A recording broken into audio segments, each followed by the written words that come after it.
Илјадници граѓани и светски лидери му оддадоа последна почит на духовниот водач на Римо-католичката црква, папата Франциск, кој беше погребан денеска. Погребната церемонија започна утрово во 10 часот на плоштадот Свети Петар во Ватикан. Ковчегот на раце беше изнесен од базиликата Свети Петар. На погребната миса присутни беа над 200.000 луѓе, повеќе од 220 кардинали и 750 бискупи и над 50 светски лидери. Американскиот претседател Трамп и неговата сопруга Меланија, францускиот претседател Емануел Макрон, украинскиот претседател Володимир Зеленски, британскиот премиер Кир Стармер и британскиот престолонаследник Вилјам. На погребот на папата Франциск беше и македонската претседателка Гордана Силјановска-Давкова. Погребната миса ја предводеше италијанскиот кардинал Джовани Батиста Ре.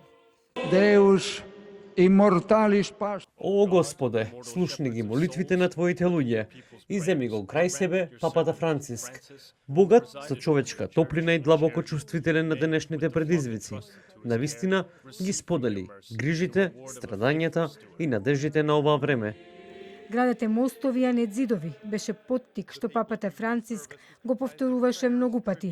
Илјадници граѓани од различни земји се собраат да му оддадат последна почит на папата Франциск, човек кој се бореше за луѓето, а не за моќта. Ние сме многу среќни што сме овде, иако не можеме да бидеме блиску до телото на папата, но овде сме вистински присутни, дури и емотивно. Сакаме да ја покажеме нашата љубов кон папата Франциск. Ова е единствениот начин да ја искажеме нашата љубов и молитви кон него, иако не е со нас повеќе, сега од рајот ќе не чува сите. Тука сме да оддадеме почит на овој голем човек кој го сакаме и секогаш ќе го сакаме. На своето последно патување во папа мобилот низ центарот на Рим, папата Франциск не беше сам. Десетици илјади луѓе стоеа и аплаудираа на околу 6 километри долгата траса до базиликата Санта Марија Маџоре, каде што папата сакаше да биде погребан. Ковчегот го пречекаа членови на маргинализирани групи и сиромашни лица, кон кои Франциск беше особено наклонет.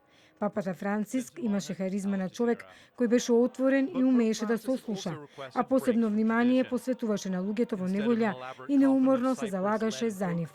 Беше папа кој живееше меѓу луѓето. Тој е првиот папа погребан во едноставен дрвен ковчег, надвор од Ватикан по повеќе од 1 век. На неговата надгробна плоча, наместо титулата која ја носи, стои само името Франциск.